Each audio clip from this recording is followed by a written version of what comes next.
Visión.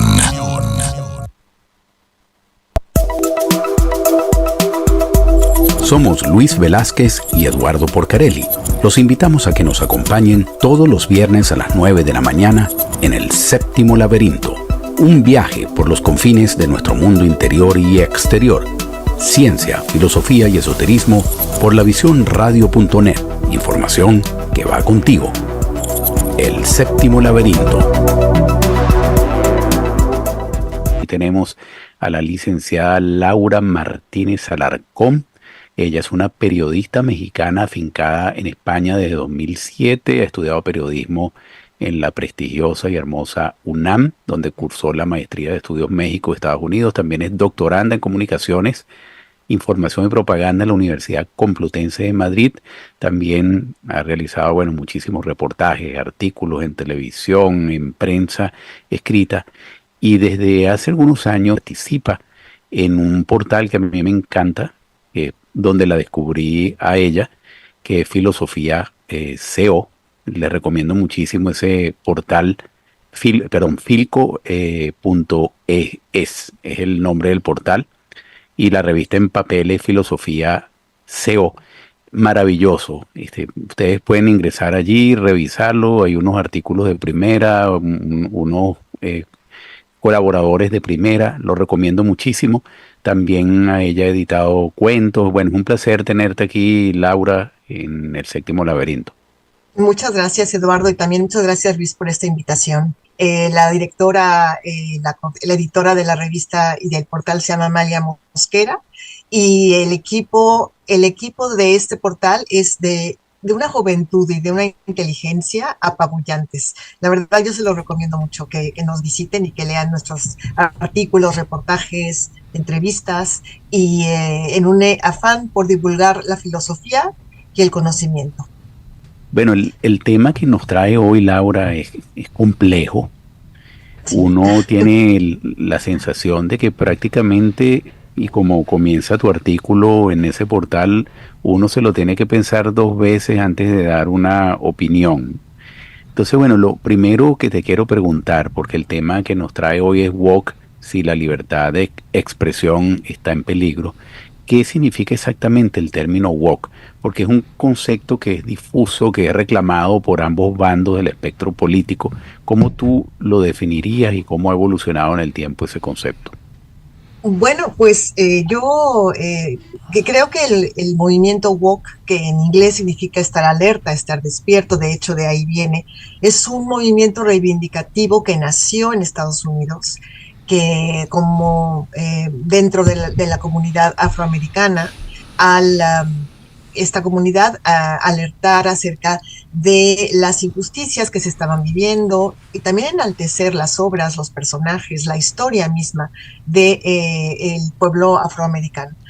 Este es un movimiento que nace realmente, el concepto, la frase, la idea nace en los 60, en pleno auge de los derechos civiles, de la lucha de los derechos civiles en Estados Unidos, y poco a poco otros colectivos se han ido uniendo a esta reivindicación que es genuina y que nos explica, digamos, el lado de la historia contada por las víctimas o por los vencidos.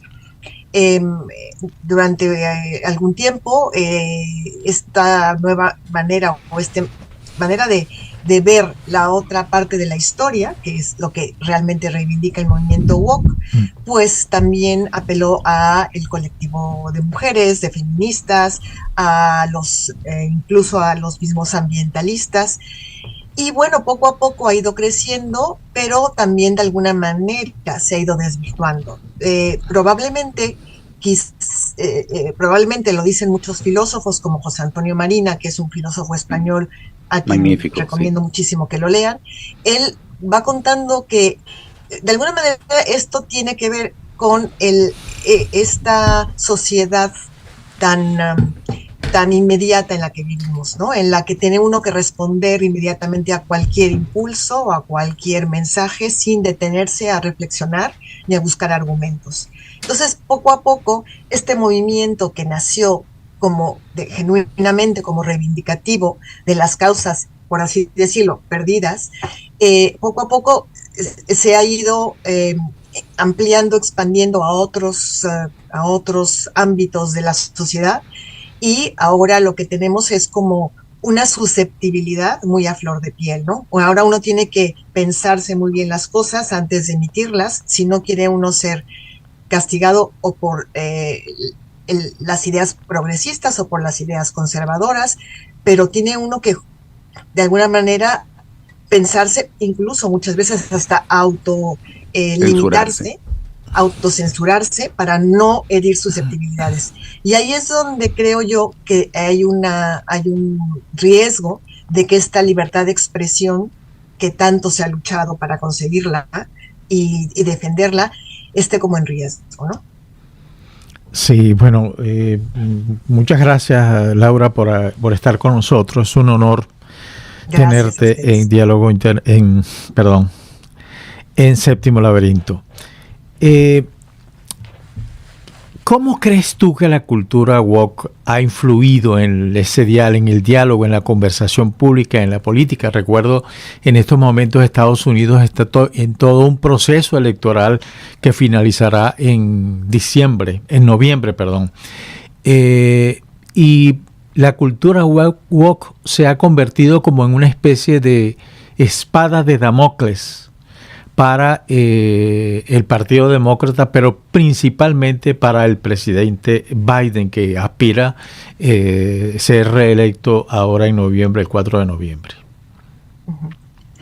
Bueno, yo creo que la cultura woke ha ido permeando todos los ámbitos, efectivamente, y sobre todo yo creo que los votantes, sobre todo en Estados Unidos, que van a participar en este proceso electoral que ya se acerca, deberían un poco de mirar hacia atrás, hacia la anterior elección, en la que se hizo mucho énfasis por parte, sobre todo del Partido Republicano y por parte del entonces presidente Trump, de esta descalificación por descalificar.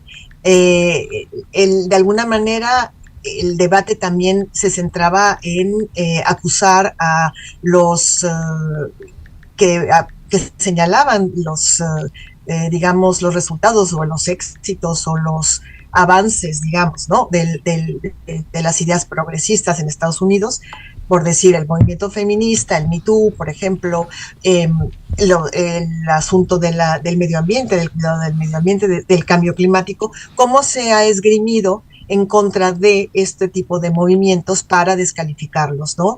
Diciendo en algunos momentos que la gente que esgrime este tipo de argumentos en contra, por ejemplo, de destruir la naturaleza y de adoptar otro tipo de cultura ambiental, voy a citar solamente un ejemplo, hay muchos más, ¿no? El tema de los colectivos indígenas en Estados Unidos, o el de las mujeres, en fin, etcétera, cómo de pronto se califica a esas personas que están a favor de cambiar la sociedad desde otro punto de vista o desde otra perspectiva, como que se creen superiores al resto del pueblo, y cómo si descalifica uno desde este tipo de argumentos que no son argumentos, pues el discurso y el debate político se empobrece muchísimo. Me parece que se ha llegado un momento en que la descalificación es gratuita, sin argumentos y solamente para introducir, digamos, noticias falsas, las fake news famosas, o realidades o verdades a medias. Y eso me parece que es lo que estamos viendo, no solamente en Estados Unidos, en este proceso electoral, también lo hemos visto aquí en España, por ejemplo, ¿no? En los últimos tiempos, y en Europa, en muchos países, la llegada de la ultraderecha, por así decirlo, ha venido con esta idea de descalificar por descalificar cualquier logro que se haya alcanzado en la sociedad. Laura, el politólogo chileno Fernando Mírez siempre dice que es mucho más fácil definir o conceptualizar dónde no hay democracia que en dónde hay democracia. Y creo que de alguna manera sucede lo mismo con la libertad de expresión, donde uno claramente ve que no hay libertad de expresión, hay muchos países, entre ellos el nuestro, de donde nosotros venimos, Venezuela, es muy fácil determinar, no hay libertad de expresión. Pero en los países que supuestamente o sociedades tienen libertad de expresión, también es difícil determinarla. Y entonces enlazo eso con esta pregunta. ¿Cuáles son los límites de la libertad de expresión en la era actual, en una sociedad que supuestamente es libre, donde hay libertad de expresión? ¿Cuáles son esos límites que de alguna manera algún sector puede interpretarla como que si hay límites, ya esa libertad de expresión no es total, pero también otro sector puede interpretar que no habiendo esos límites, entonces al final se termina afectando la libertad de expresión de los demás? Entonces la pregunta en concreta: ¿cuáles son los límites de la libertad de expresión en la era actual y cómo se relaciona todo esto con el fenómeno woke? ¿Es posible expresar alguna opinión sin temor a ser censurado, sin temor a vulnerar eso que se llama lo políticamente correcto, que para un grupo es una cosa y para otro grupo es otra cosa distinta? Muy buena pregunta. Es muy buena pregunta, desde luego que sí. Y es un tema muy controvertido y es un tema muy delicado porque efectivamente los que ejercemos la comunicación, el periodismo, como ustedes, como yo, como tantos otros compañeros y compañeras, no queremos que la libertad de expresión tenga límites. Sin embargo, yo creo que en estos tiempos que corre, también es muy prudente hablar de poner regulaciones, vamos a decirlo de esa manera, no tanto limitar, sino regular a ciertos comportamientos. El hecho de publicar noticias falsas es algo tan recurrente en estos días, es algo que ocurre en todos los medios, sobre todo en las redes sociales. Me parece que tendría que por lo menos discutirse, abrir un amplio foro de discusión, porque sí, yo por lo menos estoy convencida que hay ciertas libertades que se transforman y que no son utilizadas de manera adecuada. Pienso yo en los bulos, por ejemplo, las fake news, la pornografía infantil, hay tantos temas que deben de acotarse, desde luego, ¿no? Y el problema es que no estamos viviendo, yo no quiero ser pesimista, pero yo creo que no estamos viviendo en un buen momento para que haya una discusión ponderada, inteligente, sin que se quiten las palabras unos a otros. Es muy difícil llegar a eso que decía Aristóteles del justo medio, ¿no? Es muy difícil porque en este momento vivimos en una sociedad tan crispada, y esto se ve en muchos países. Yo vengo de México, soy mexicana y lo veo, ¿no? Hay una discusión crispadísima sobre quién o no va a gobernar, etcétera, ¿no? O quién tiene más derecho. Pero la descalificación como tal, el hecho de que haya gente que es capaz de insultar y que no pase nada, me parece que tendría que por lo menos regularse. En Europa ya se está hablando un poco de poner cotos a esta no libertad de expresión. Cada quien tiene todo el derecho de expresar lo que quiera, pero también hay unos límites que en algún pensador hindú, dentro de la filosofía hindú, decía, bueno, hay que pensar primero antes de hablar, antes de publicar cualquier cosa. Uno debe pensar, ¿esto es real? ¿Esto le sirve a alguien? Y a partir de ese momento pensar si es posible poner regulaciones o controles. Yo no creo que sea un momento como para hacerlo, pero alguien tiene que hacerlo y alguien tiene que defender que la libertad de expresión no significa descalificar ni publicar mentiras. Claro. Y eso cómo lo vamos a, o quién lo va a hacer. Esa es la gran cuestión. ¿Quién lo va a hacer? ¿Quién se va a atrever a decir yo lo hago? ¿No? Laura, disculpa Luis, estaría entendiendo entonces que parte de la dificultad de este momento de crispación es la inmediatez, porque escuchándote la reflexión que me haces sobre este filósofo, antes, cuando no había las redes sociales, pues uno escuchaba algo y se lo tenía que pensar antes de repente mandar una respuesta en un medio público, y entonces se calmaban los ánimos y uno se lo pensaba mejor, pero es que lo que me dijeron no es tal, déjame pensarlo y matizarlo. Pero la inmediatez ahorita en las redes sociales es que ya viste algo que no te gustó, respondes inmediatamente sin pensártelo. Sí, y yo creo que ahí uno personalmente, en lo individual, tiene que hacer un esfuerzo para no caer en esta especie como de reto que imponen las redes sociales.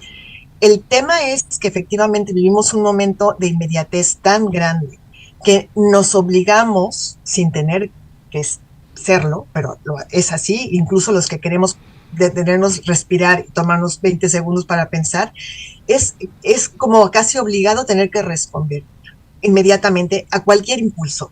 Y claro, cuando alguien publica un bulo o una noticia falsa, puede publicar tantas en 10 minutos, por decir, que el momento que uno quiere ver si esta noticia es falsa y ya pasaron 4, 5, 6 más. Entonces, ¿cómo se puede controlar eso?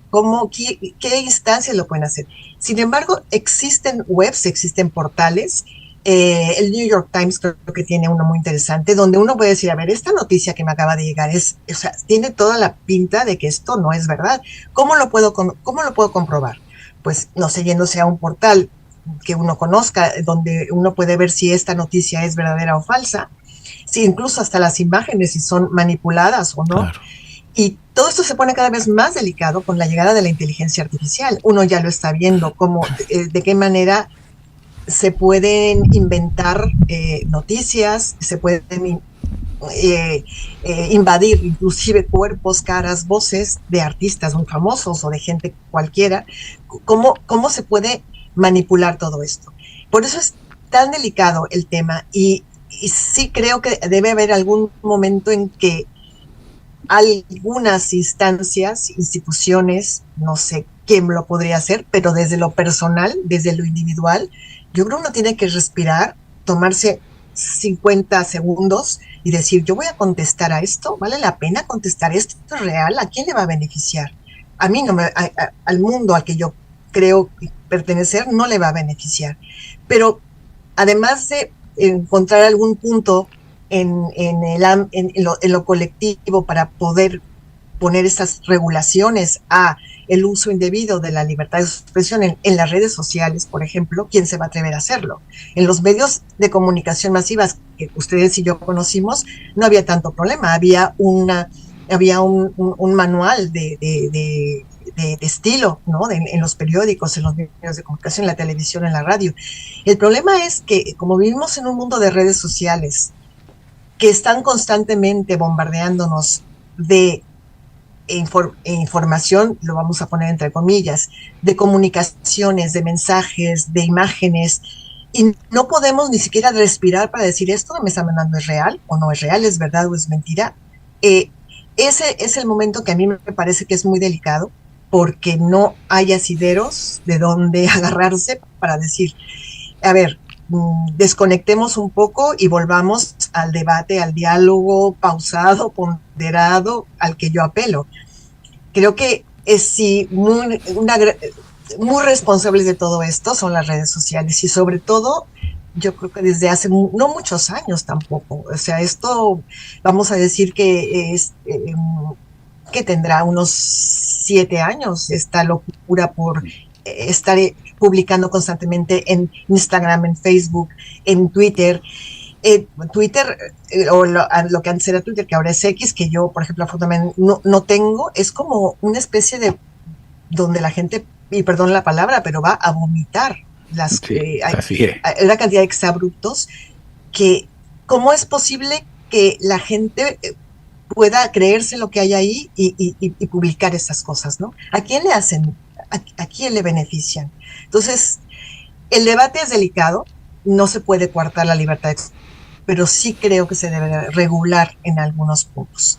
Ese es mi punto de vista. Sí, interesante, interesante. Laura, yo tengo lo que se podría llamar un 3 en 1.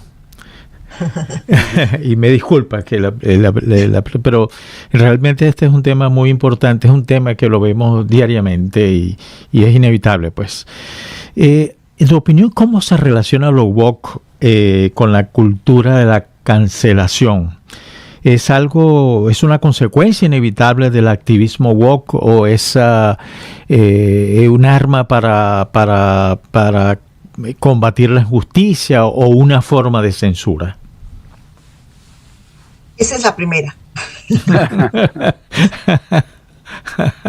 Bueno, si quieres, bueno, te contesto más o menos a esto que tú estás diciendo. Yo, la corrección, la corrección política y el movimiento woke, que son dos fenómenos eminentemente estadounidenses, norteamericanos, eh, se ha desvirtuado a tal punto bueno, en los últimos tiempos tener una postura woke, sí, sobre determinado asunto se utiliza de forma peyorativa o como un insulto, tanto por la derecha como por la izquierda, o ya no, ya ni siquiera existen estos términos el espectro progresista o el espectro más conservador. Yo creo que estos métodos coercitivos que en algún momento, bueno, que así se conocía, ¿no? Como un método coercitivo, así se le ha calificado a esto que se llama la cultura de la cancelación.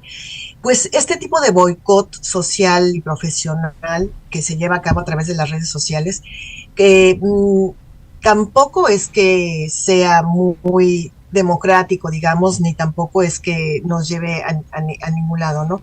Yo creo que el, el boicotear desde las redes sociales a alguien que no piensa como yo o que no piensa como el colectivo que supuestamente yo represento, tampoco es muy democrático. Incluso dentro del mismo movimiento woke progresista, digamos, no sé si ustedes recuerdan, hubo quien acusó a estos movimientos legítimos, que pueden ser el feminismo, puede ser la comunidad afroamericana o en fin, la comunidad LGTB+, etcétera, sobre esto que algunos intelectuales norteamericanos como Noam Chomsky, como Gloria Steinem, decían que estaban haciendo, se estaba creando una atmósfera sofocante, ¿no? De que ya no se puede decir nada. Y incluso el presidente Obama en algún momento lo dijo, ¿no? A ver, todos hemos cometido errores, o sea, la cultura no empieza aquí, es toda una historia que tiene la cultura. Y a mí me parece que cuando se descalifica desde el presente y sin ver lo que se ha hecho en el pasado y con vistas a un futuro que no sabemos hacia dónde va, no es democrático. A mí me parece que la cultura de la cancelación no, no tendría, yo puedo entender que es verdad que históricamente el poder colonial, como muchos argumentan, o el poder patriarcal ha tenido más voz que ningún otro colectivo o representación social. Pero de eso a que yo también me ponga en el mismo nivel de ese poder patriarcal o colonial, colonizador que existe, tampoco me lleva a nada. Y yo creo que hay que tener mucho cuidado con este tipo de cuestiones. Yo creo que cuando uno entra cuando el hecho de que exista una cultura de la cancelación, tanto del lado conservador como del lado progresista, no nos lleva a ningún lado. Y solamente estamos mermando una realidad que no es tal, porque nosotros vivimos en una sociedad que ha sido creada por otros, ¿no? Yo creo que no me parece que sea un buen método, aunque lo pueda llegar a entender, pero no me parece que sea un buen método para establecer eso que hablábamos, un diálogo ponderado y con argumentos. Laura, y el tema de la educación en lo que es la formación de las opiniones woke, ¿cómo nosotros podemos imponer un pensamiento crítico sin imponer una ideología específica? Porque yo creo que parte también del problema de estas reacciones que da la inmediatez, pero reacciones agresivas, vienen de quizás una falta, no quiero decir de educación, pero de entrenamiento en el pensamiento crítico, en ponerse en los zapatos de los demás, en tratar de ponderar un poco las cosas, pero eso viene también de un proceso de formación educativa que muchas veces no se da en los colegios, no se da en ningún lado, sino muchas veces son personas que por sus propios medios o la vida les ha enseñado a ponerse a veces en posiciones más intermedias. ¿Cómo se puede fomentar eso desde el punto de vista educativo? Yo creo que es muy importante lo que tú dices y me parece que esto debería de enseñarse desde las escuelas, desde luego, la convivencia, la importancia de convivir con los demás, pero yo también creo que no solamente es por parte de la educación, yo creo que los medios de comunicación, las redes sociales tienen una gran responsabilidad al respecto. Es decir, eh, no, a mí no me, a mí no me vale solamente pensar que las escuelas lo tienen que hacer, porque finalmente las familias también son importantes en la formación de los jóvenes. Y uno se da cuenta, tú vas a un restaurante y tú ves a una familia sentada y los 4 miembros de la familia, los 5, están conectadas a las redes sociales en ese momento o a Internet. Sí. Yo creo que uno debería de aprender a usar Internet, por ejemplo. Ya de entrada es eso, ¿no? Que en las escuelas se enseñara la utilidad de Internet. Nadie está en contra de eso, al contrario. Creo que es una de las grandes herramientas de nuestro siglo y de nuestra generación, poder tener acceso a este mundo de información. Pero uno no puede vivir en un mundo que no es real. Y esto debe enseñarse, y creo que en las escuelas se hace un gran esfuerzo. El problema es que dentro de las familias y dentro de las redes sociales, esto no ocurre. Y mira, no sé si ustedes, bueno, somos de la misma generación más o menos, ¿no? Pero yo me acuerdo cuando yo era una niña, en la escuela primaria de mi escuela, había una materia que se llamaba civismo. También es verdad que no había ni internet ni había redes sociales, pero había una materia que se llamaba civismo. Y el civismo, ¿qué nos enseñaba? Nos enseñaba que tenías que respetar a la gente mayor, tenías que respetar el medio ambiente porque te hacían sembrar un frijolito y tú veías cómo iba creciendo. Entonces, claro, ¿cómo vas a destruir tú una planta si tú sabes cómo va creciendo un frijolito? Tú sabías que había que hacer un trabajo en equipo, que no vivimos solos en el mundo, sino que pertenecemos a una sociedad, y esa sociedad es un colectivo de personas que no piensan como yo, o que son diferentes, o que tienen una discapacidad, o que son rubios, o que son gordos, o que son delgados. Es decir, este es un mundo que es un colectivo. El problema es que vivimos en una sociedad, y aquí yo también lo ataño, digamos, al sistema económico en el que vivimos, en el que está muy por encima de cualquier otro principio el tener que consumir, ¿no? Hay que consumir y hay que ser delgadas y hay que parecerse a Taylor Swift y hay que tener 50 pantalones en lugar de 3, porque es lo que nos obliga el sistema a hacer, y a dejar de pensar en nosotros como individuos. Yo creo que vivimos en una sociedad muy narcisista, muy individualista, y el término colectivo, sociedad, conjunto, equipo, ha ido desapareciendo. Entonces, sí es verdad que las escuelas tienen una gran labor, y hoy en día muchos profesores sufren de depresiones y sufren de un estrés tremendo, porque los chicos ya no tienen ni siquiera educación. Bueno, vaya, no existe el principio de autoridad de un profesor en las escuelas. No nos podemos ir al autoritarismo, pero tampoco tenemos que hacer que un profesor tenga que pedir una baja porque está deprimido o porque lo maltratan los estudiantes, y estudiantes de una escuela primaria. Yo creo que el hecho de que no tengamos niños y niñas educados tiene mucho que ver con la familia y tiene mucho que ver con las redes y con Internet y con todo esto, porque no se han puesto regulaciones. Insistimos mucho en el tema de la regulación. Y sobre todo el hecho de que no tenemos conciencia de que no vivimos solos. Que yo puedo subir 20,000 fotos mías en Instagram, retocada, rubia, como sea, pero yo no estoy sola en el mundo. Estoy con un grupo de personas alrededor. Y si no tenemos muy clara esta idea, no vamos a lograr que, digamos, convivir en una sociedad más justa, más digna y más amable. Yo creo que no vivimos en una sociedad amable porque nos hemos vuelto muy individualistas y solamente pensamos en nosotros mismos, y eso no está bien. Las escuelas tienen una gran labor, desde luego, pero también familias y bueno, la sociedad en general. Sí, Laura, me pregunto cómo evolucionará esto en el futuro. Cada vez hay más interconexión en las redes sociales, aparecen nuevas redes sociales. Sin embargo, claro, yo he visto inclusive amigos míos que me han comentado y lo he visto, tratan de publicar algo que de verdad a veces no es ni ofensivo en Facebook o en Twitter, sobre todo en Facebook, y el mismo Facebook lo censura. Y entonces dice, pero bueno, aquí está todo dependiendo desde el criterio del censurador del momento, ¿no? Entonces casi que me siento, me dicen ellos, desestimulado a seguir emitiendo opiniones, porque entonces esto se vuelve muy pesado, tener que estar escogiendo la palabra para no ofender y censurar.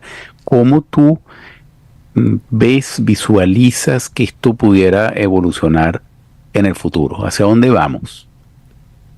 Uy, pues Sin tener la no bolita quiero, de cristal, ¿no? Porque nadie la te voy a tiene. decir lo que dice mi bola de cristal. Bueno, yo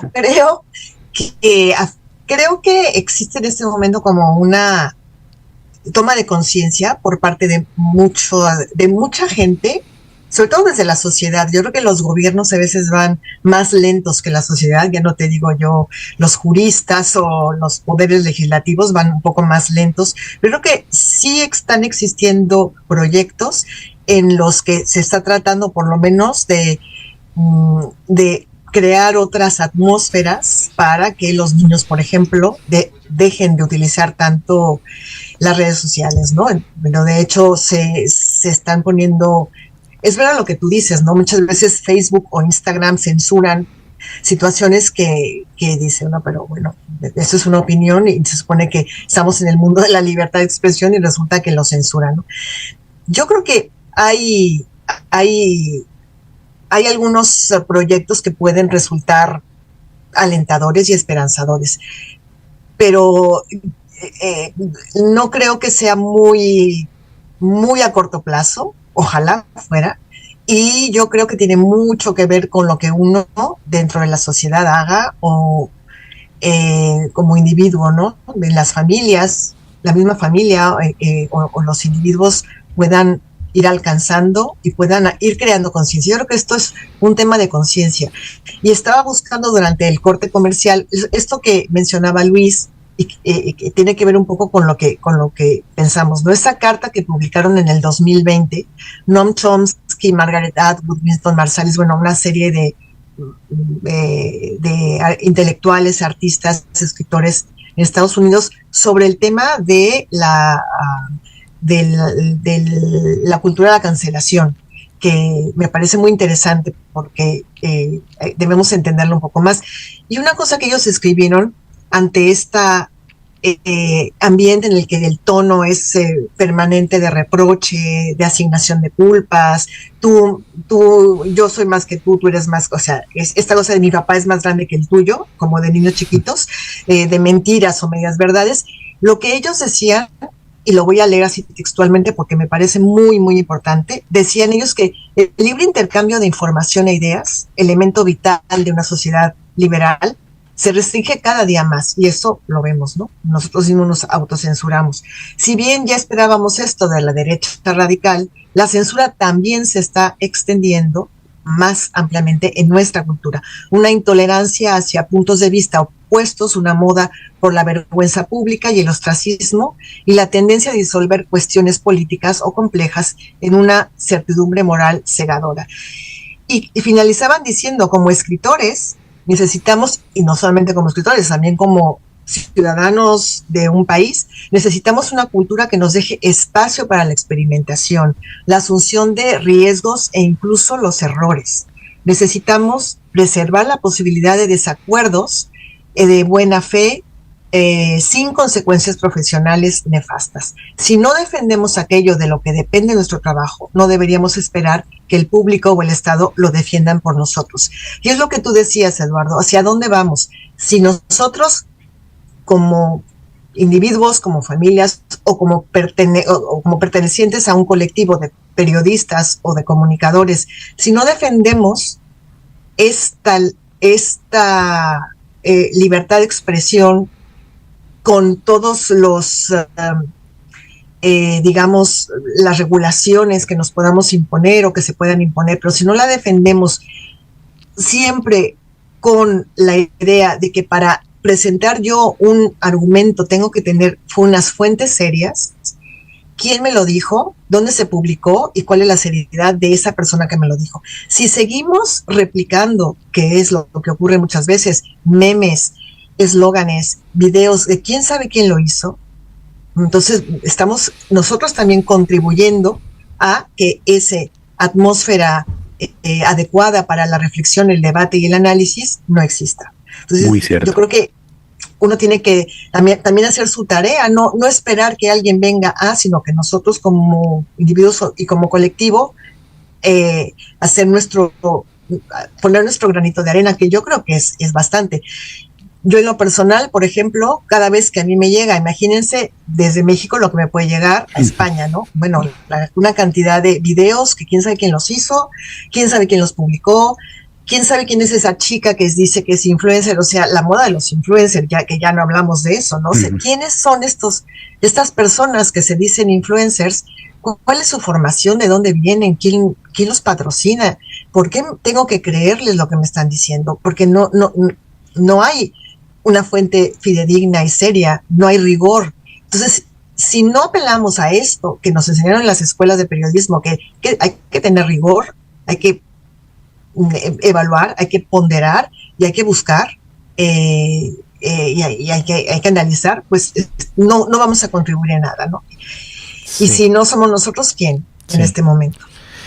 Sí, estoy de acuerdo. Yo te voy a hacer una pregunta que está dentro del marco de la pregunta que hizo Eduardo, que es el ¿seguirá siendo relevante el movimiento woke, la cultura woke en el futuro, o crees que surgirá una nueva forma de conciencia social?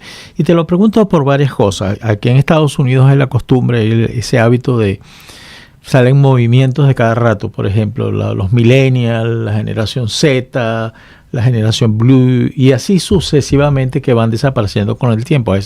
A esos movimientos se les atribuyen unas dotes que nadie sabe efectivamente que si son ciertas o si no son ciertas, y llegan hasta el punto de adorarlo, como sucedió en los años 80 con una de esas generaciones de jóvenes que coparon las instituciones financieras privadas. Entonces, ¿puede esto ser algo parecido? ¿Esto va a pasar? ¿Qué va a surgir a partir de ahora?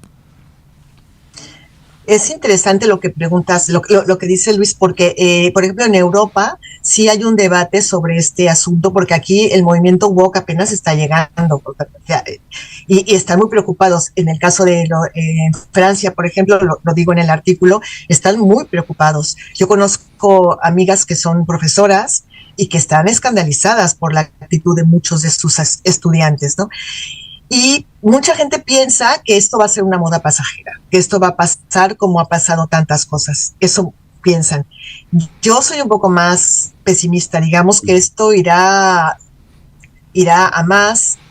Y también, por otro lado, muchos movimientos irán diluyéndose por el camino, porque no hay, tampoco tendrán tanta fuerza que lo sostenga, ¿no? Yo creo que es muy importante que los jóvenes reivindiquen sus ideas, sus preferencias, su pertenencia a lo que ellos quieran. Lo que no está bien es que digamos que denosten o critiquen por criticar lo que no es como ellos.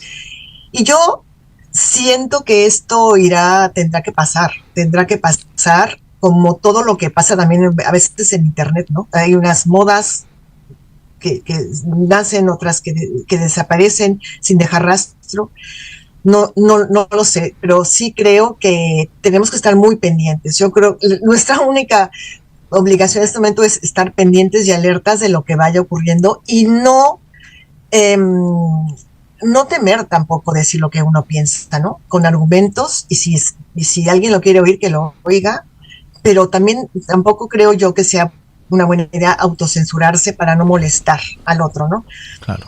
Y solamente con rigor y con seriedad y con argumentos. Yo insisto mucho en lo de los argumentos, porque en el momento en que tú le dices a alguien que te está enviando información que te parece que no es cierta, dame un argumento por qué fulanito o menganita te cae mal, o por qué no vas a votar por fulanito o sutanito, se desactivan las opinioes. Entonces puede ser que esto pase, que algunos de estos movimientos pasen y bueno, sigamos viviendo normalmente, entre comillas, lo de normalmente. Un primo mío dice que la única solución es que nos caiga un meteorito como a los dinosaurios, cosa que tampoco creo que sea una solución. Laura, quiero hacerte una pregunta previa a un comentario, quizás algo complicado, porque es que el otro día, conversando con un profesor de una universidad estadounidense, me decía que él veía con horror cómo dentro de la universidad estaban organizando un evento para tratar ciertos temas.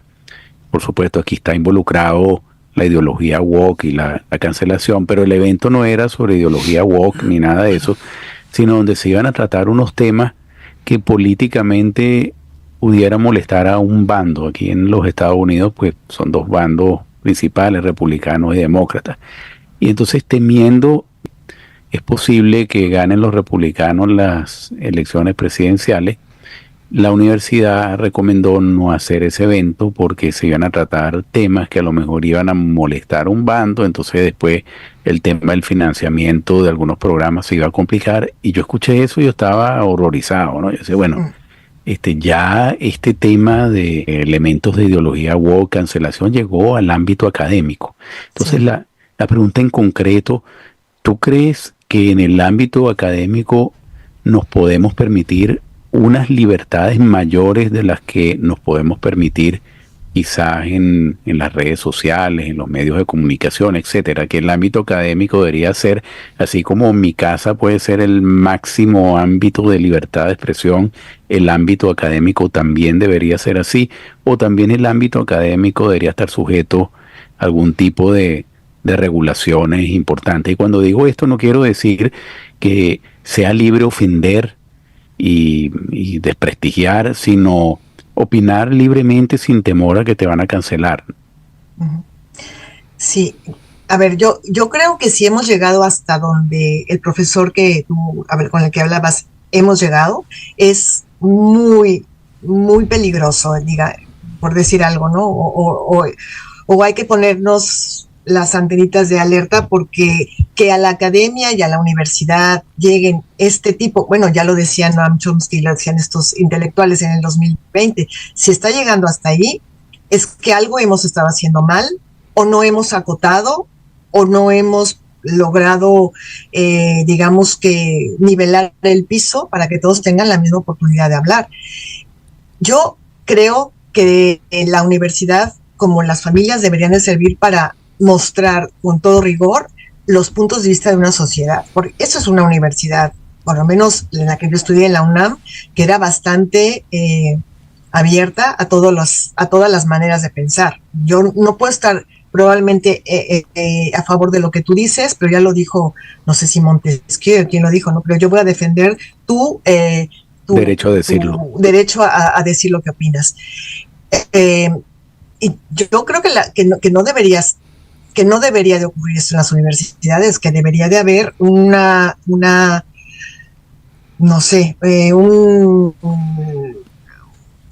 rigor, un afán, más que un rigor, un afán de que sea un espacio donde se pueda discutir y debatir, que eso es lo que tendría que ser una academia o una universidad. Aquí cabemos todos. No solamente cabes tú, si estás de acuerdo, si con ese punto de vista, sino cabe el otro. Y en ese espíritu de debatir universal de la academia, de la universidad, debería de permitirse que de eso no vamos a hablar porque vamos a pisar ciertos callos. Pues esa no es lo que queremos como una universidad o como una academia. Aquí se habla de todo con educación, con rigor. Es una pena, ¿no? Que estemos llegando a esos niveles en los que nos estamos nosotros mismos restringiendo para no molestar al que está junto. Y eso, lo puedo entender desde el punto de vista personal. Bueno, no digo nada para que no se moleste fulanito, pero desde la academia, que se supone que es un estamento de inteligencia y de opinión, me parece que algo no hemos estado haciendo bien.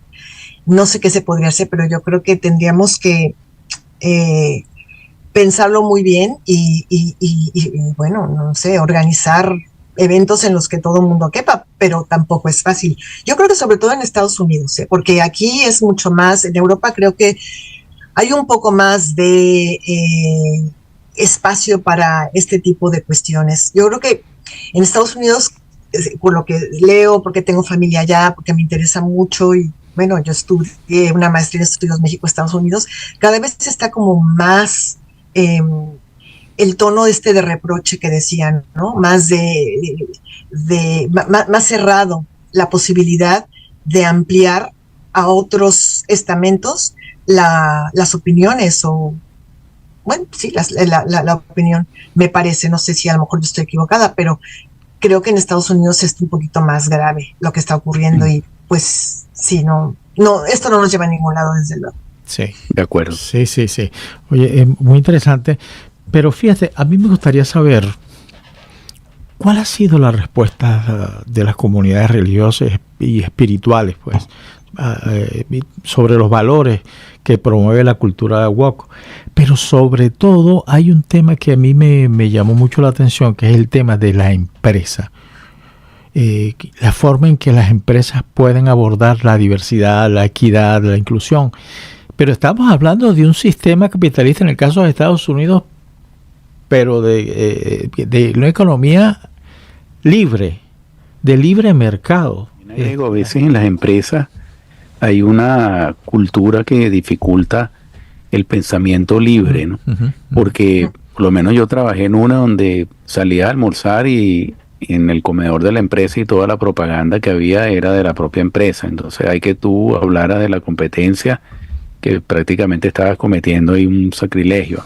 Entonces yo creo que me gustó mucho lo que tú decías, Laura, que cada uno debe ser responsable de evitar que esto avance.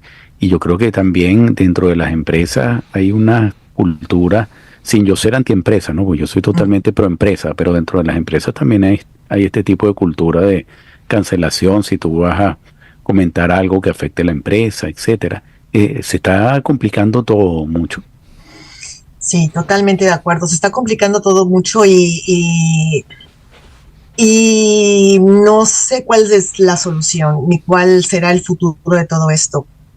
Porque creemos que vivimos en un mundo bastante libre y luego resulta que ya no es tan libre, porque nosotros mismos nos estamos, bueno, autocensurando. Cercando. Y por otro lado hay estamentos que nos censuran, ¿no? Una empresa, la misma religión, por ejemplo. Bueno, lo vemos hasta en las universidades, ¿no? Se supone que tienen que ser espacios mucho más libres. No sé cuál será la solución y qué es lo que debemos hacer, pero yo sí creo que uno tiene que hacer pues su esfuerzo por decir lo que uno tiene que decir, pero sólidamente, ¿no? No voy a reprochar, ni voy a decir cualquier cosa por decirla, ni a contestar inmediatamente a lo que me manden. No, yo pienso esto y y lo pienso por esto y por esto y por esto.